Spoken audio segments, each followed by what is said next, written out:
Hi friends, welcome to Dharan Sundar kitchen. இன்றைக்கி வீடியோவில் நம்ம என்ன பார்க்க போகிறோன்னு பார்த்தீங்கன்னா, எங்கள் வீட்டுக்கு விருந்தாடி வந்த எங்கள் நாத்தனாருக்கு நான் கறி விருந்து தாங்க வச்சுருக்கோம். அதை தான் நம்ம என்னென்னு பார்க்க போகிறோம்.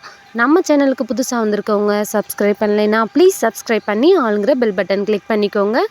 இன்றைக்கி நான் வீடியோவில் 3 கிலோ பிரியாணி, குடல் குழம்பு, ஆட்டுக்கால் குழம்பு இதெல்லாங்க செஞ்சுருக்கேன். ஆனால் இன்றைக்கி நான் உங்களுக்கு காட்ட போகிறது 3 கிலோ பிரியாணி எப்படி ஈஸியாக செய்யலான்னு மட்டும் காட்ட போகிறேங்க. இதுக்கு நம்ம ஒரு பெரிய டவரா எடுத்துக்கலாம். அதில் எண்ணெய் ஊற்றிக்கலாம் தேவையான அளவு. எண்ணெய் நல்லா சூடானதும் பட்டை ஜாமான்லாம் போட்டுக்கலாங்க. பிரிஞ்சி இலை, பட்டை, லவங்கம், சோம்பு இது எல்லாமே சேர்ந்த கலவை, கிராம்பெல்லாம் சேர்ந்துருக்கும். இந்த பாக்கெட்டோடு சேர்த்து 2 பச்சை மிளகாய் மட்டும் சேர்த்துக்கிறேங்க. இப்போ பச்சை மிளகாவை நல்லா பொரிய விட்டுறலாம். பச்சை மிளகாய் நல்லா மேலே கொஞ்சம் வெள்ளை வெள்ளையாக வரும். அந்த மாதிரி நல்லா பொரிஞ்சு வந்ததுக்கப்புறமா நீல வாக்கில் கட் பண்ண நான் ஒரு 1/2 கிலோ பல்லாரி சேர்த்துக்கிறேங்க. இன்றைக்கி நான் 3 கிலோ பிரியாணி செய்ய போகிறேங்க. அதாவது அரிசி 3 கிலோ கிடையாது. நம்ம பிரியாணி செஞ்சதுக்கப்புறமா அதோட வெயிட் 3 கிலோ வருங்க.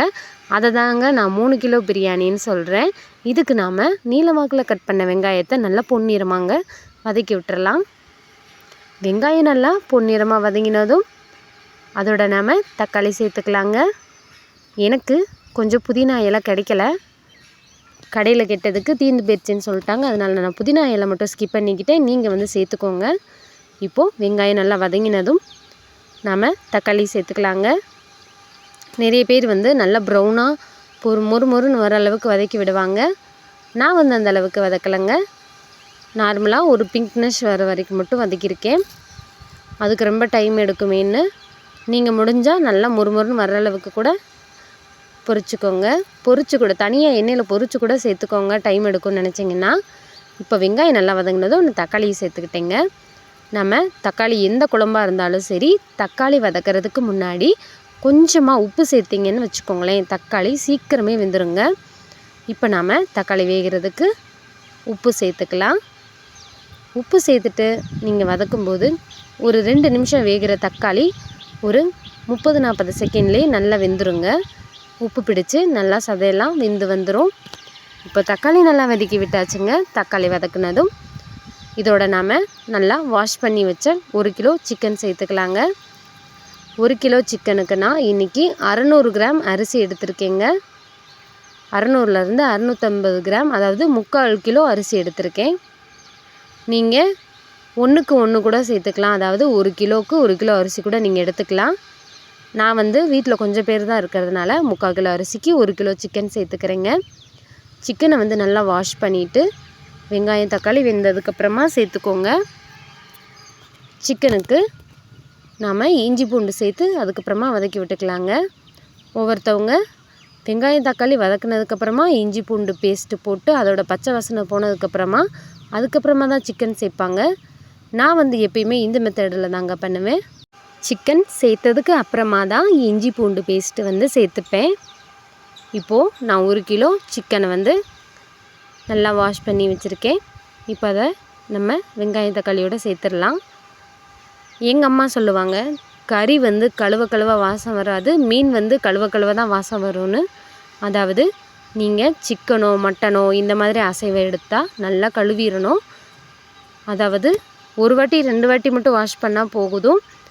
மீன் நிறைய வாட்டி கழுவணும். ஒரு 6-7 வாட்டி கழுவுனிங்கன்னா தான் மீன் குழம்பு ரொம்ப டேஸ்ட்டாக இருக்கும்னு எங்கள் அம்மா சொல்லும். நான் அதை தாங்க ஃபாலோ பண்ணுறேன். சிக்கன் மட்டன் எடுத்தால் மட்டும் 2 வாட்டி, மேக்ஸிமம் 3 வாட்டி மட்டும்தாங்க வாஷ் பண்ணுவேன். அதுவே மீன் எடுத்தோன்னு வச்சுக்கோங்களேன், ஒரு 6-7 வாட்டிக்கு மேலே கழுவிட்டோன்னா அந்த மீனில் உள்ள அந்த கவுள் வடை வராதுங்க. அதுக்காக தான் சொல்லுவாங்க, கறி கழுவிக்கிடும், மீன் கழுவாமல் கெடும் அப்படின்னு. இப்போது இஞ்சி பூண்டு பேஸ்ட்டு சேர்த்துக்கலாம். சேர்த்துட்டு இப்போ நம்ம நல்லா வதக்கி விட்டுறலாங்க. இஞ்சி பூண்டோட பச்சை வாசனை போகிற அளவுக்கு வதக்கி விட்டாலே போதுங்க. இப்போ நாம் இஞ்சி பூண்டு பேஸ்ட்டு பச்சை வாசனை போகிற அளவுக்கு வதக்கி விட்டாச்சுங்க.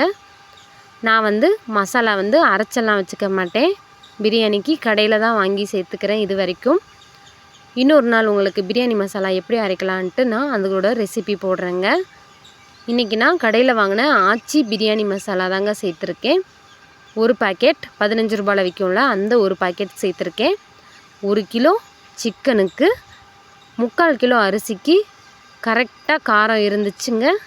நீங்கள் காரம் அதிகமாக சேர்க்குறவங்களா இருந்தீங்கன்னா எக்ஸ்ட்ரா நீங்கள் மிளகாய்த்தூள் சேர்த்துக்கோங்க. இப்போ வந்து நான் 3/4 கிலோ அரிசி எடுத்திருக்கேன். அதாவது 3/4 கிலோ அரிசினா 750 கிராம். நான் வந்து இன்றைக்கி 600 கிராம் அரிசி மட்டும்தான் எடுத்திருக்கேன். நான் எப்படி தண்ணி சேர்த்துப்பேன்னு பார்த்தீங்கன்னா 1/4 கிலோ அரிசிக்கு 1/2 லிட்டர் தண்ணி. அதாவது 1/4 கிலோ அரிசிக்கு ஒரு செம்பு தண்ணி வந்து கரெக்டாக 1/2 லிட்டர் பிடிக்கும். நான் இன்றைக்கி 600 கிராம் எடுத்துருக்கிறதால ஒரு 2.5 செம்பு தண்ணி சேர்த்துருக்கேங்க. 1/4 கிலோ அரிசி அதோடு சேர்த்தா இன்னொன்று 1/2 கிலோ அரிசி, 1/2 கிலோவுக்கு 2 செம்பு தண்ணி. அதுக்கப்புறமா ஒரு 200 கிராம் இருக்கிறதால அதுக்கு ஒரு 3/4 சொம்பு தண்ணிக்கிட்ட சேர்த்துருக்கேங்க. நமக்கு சிக்கன்லேருந்து கொஞ்சம் தண்ணி விடும். இப்போ வந்து தேவையான அளவு உப்பு சேர்த்துக்கோங்க.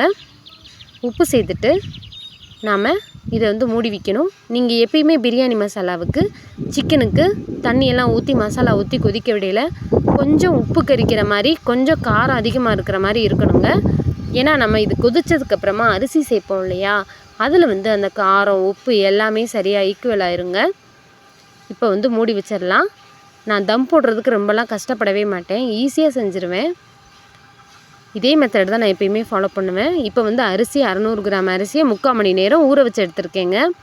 மறந்துடாமல் நீங்களும் அரிசியை 2 வாட்டி கழுவிட்டு 3/4 மணி நேரம் தண்ணி ஊற்றி ஊற வச்சுக்கோங்க. அப்போ தாங்க நான் சொல்கிற மெத்தட் கரெக்டாக வரும். இப்போ பாருங்கள், சிக்கன் வந்து ஒரு அரைவாசி அளவுக்கு நல்லாவே வெந்துருச்சுங்க. இந்த மாதிரி நல்லா தளபுலன்னு கொதித்து வரணும். கொதித்ததுக்கப்புறமா நீங்கள் சிக்கனை எடுத்து பார்த்தீங்கன்னா அதிலே ஒரு ஹாஃப் பாயில் வெந்திருக்குங்க. பாருங்கள், உங்களுக்கே தெரியும்.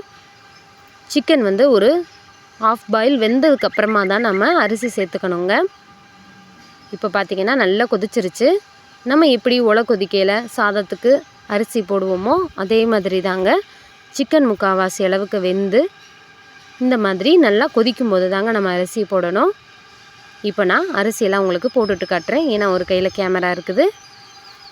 இந்த மாதிரி அரிசிலாம் சேர்த்துட்டு உங்களுக்கு எக்ஸ்ட்ரா ஃபுட் கலர் வேணும்னா சேர்த்துக்கோங்க, இல்லை காரம் வேணும்னா மிளகாய்த்தூள் சேர்த்துக்கோங்க.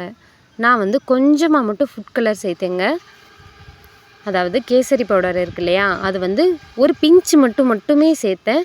ஏன்னா குழந்தைங்க கொஞ்சம் பார்த்தோன்னே அட்ராக்டிவாக சாப்பிடுவாங்களேன்ட்டு தான். குழந்தைங்க சாப்பிட்றதெல்லாம் நான் காரமும் அதிகமாக சேர்த்துக்கலைங்க. இப்போ வந்து அரிசியெல்லாம் சேர்த்தாச்சு. நான் வந்து இப்போ காரம் உப்புலாம் கரெக்டாக இருக்கான்னு பார்த்துக்கிறேன். கரெக்டாக இருக்குது. இந்த மாதிரி வரையில் நம்ம மூடி வச்சுருவோங்க. அரிசியெல்லாம் போட்டு லைட்டாக பபிள்ஸ் வர மாதிரி இருக்கும்போது பாருங்கள், ஸ்டவ்வை வந்து ஃபுல்லாக வச்சுருக்கேன். கரெக்டாக ஒரு 2-3 நிமிஷத்துலையே நம்ம பாருங்கள், இப்போ 2-3 நிமிஷம் ஆயிடுச்சு. இப்போ வந்து தண்ணியெல்லாம் உங்களுக்கு இல்லாத மாதிரி நடுவில் பார்த்திங்கன்னா ஓட்டையாக விழுகிற மாதிரி இருக்கும். இப்போது நம்ம என்ன செய்யணும்னா அப்படியே ஃபுல்லாக லோ ஃப்ளேமில் வச்சிடணுங்க. ஃபஸ்ட்டு ஒரு 3-4 நிமிஷம் மட்டும் ஃபுல் ஃப்ளேமில் வைக்கணும். அதுக்கப்புறமா அப்படியே லோ ஃப்ளேமில் வச்சுட்டு ஒரே ஒரு வாட்டி மட்டும் அரிசியை கலந்து விடணுங்க. இதுக்கப்புறம் நம்ம பிரியாணியை கலந்து விடக்கூடாது. இப்போ கலந்து விடுறதோடு சரிங்க. இல்லைன்னா அடியில் உள்ள அரிசி அப்படியே மேலே வந்துடும், மேலே உள்ள சாதம் அடியில் போய் குழஞ்சி போயிடும். கரெக்டாக அந்த 2-3 நிமிஷம் கழித்து இந்த மாதிரி கிளறி விட்டதோட லோ ஃப்ளேமில் வச்சுட்டோம்ல. இதுக்கப்புறமா ஒரு பானையில் தண்ணி ஊற்றி நான் மேலே வச்சுக்கிறேங்க. அது சுடு தண்ணியாக இருந்தாலும் பரவாயில்ல, இல்லைன்னா பச்சை தண்ணியாக இருந்தாலும் பரவாயில்லைங்க. நான் இந்த மெத்தடில் தாங்க பண்ணுவேன். இப்போ லோ ஃப்ளேமில் இருக்குது பார்த்திங்களா, இதே மாதிரி ஒரு 10 நிமிஷம் இருக்கணும் லோ ஃப்ளேம்லேயே. இப்போ 10 நிமிஷம் கழித்து உங்களுக்கு நான் காட்டுறேன் பாருங்கள். 10 நிமிஷம் கழித்து கொஞ்சம் நல்லா வெந்திருக்கும். அதில் உள்ள லைட்டாக ஈரப்பதம் மட்டுமே இருக்கும். அதை நான் எப்படி சரி செய்யலான்னு சொல்கிறேன் பாருங்கள். நம்ம கிளறி விட்ட அந்த அரிசியெலாம் நல்லா சாதம் வெந்துருச்சு. இப்போ பார்த்தீங்கன்னா தெரியும், கொஞ்சம் ஈரப்பதம் இருக்குது பார்த்திங்களா. இதை வந்து எப்படி சரி செய்யணும்னா, இப்போ ஸ்டவ் ஆஃப் பண்ணிடணுங்க. ஸ்டவ் ஆஃப் பண்ணிவிட்டு அப்படியே அந்த மறுபடியும் மூடி போட்டு பாருங்கள். நான் கரண்டியை அடியில் அடி பிடிச்சிருக்கான்னு பார்க்குறேன். அடி பிடிக்கலை. ஆனால் அடியில் உள்ள சாதத்தை மேலே கொண்டு வந்துடக்கூடாது. ஏன்னா லைட்டாக அரிசியாக இருந்துச்சுன்னா அப்படி நின்றுங்க. இப்போ நான் ஸ்டவ் ஆஃப் பண்ணிட்டேன். ஆஃப் பண்ணிவிட்டு 10லேருந்து 15 நிமிஷம் அப்படியே மூடி வச்சுருங்க. நம்ம பானை வச்சுருந்தோம் இல்லையா அதை அப்படியே அந்த பானையை மேலே வச்சுருங்க. இப்போ நம்ம 15 நிமிஷம் அப்படியே விட்டுறலாம். பாருங்கள், சுவையான சூடான 3 கிலோ சிக்கன் பிரியாணி ரெடி ஆயிடுச்சுங்க. ஃப்ரெண்ட்ஸ், இது நீங்களும் உங்கள் வீட்டில் ட்ரை பண்ணி பாருங்கள். ஈஸியான மெத்தடு தாங்க. இன்றைக்கி நான் என்னென்ன செஞ்சேன்னு காட்டுறேங்க. பிரியாணி, முட்டை, பாதி முட்டையை எடுத்து வச்சுட்டேன், உரிக்க டைம் இல்லை. இது வந்து பார்த்திங்கன்னா ஆட்டுக்கால் சூப்பு, ஆட்டுக்கால் குழம்பு. மேலே உள்ள சூப்பை குடிச்சிட்டா அது சூப்பு, அடியில் கொஞ்சமாக மசாலா போட்டு மறுபடியும் கொதிக்க விட்டால் அது வந்து குழம்பு ரெடி ஆயிருங்க. நான் வந்து மீன் மசாலாவுக்கும் பரட்டி வச்சுருக்கேன். அதையும் உங்களுக்கு நான் சமைச்சிட்டு காட்டுறதுக்கு எனக்கு டைம் இல்லை, அதனால் அப்படியே காமிச்சிட்றேங்க.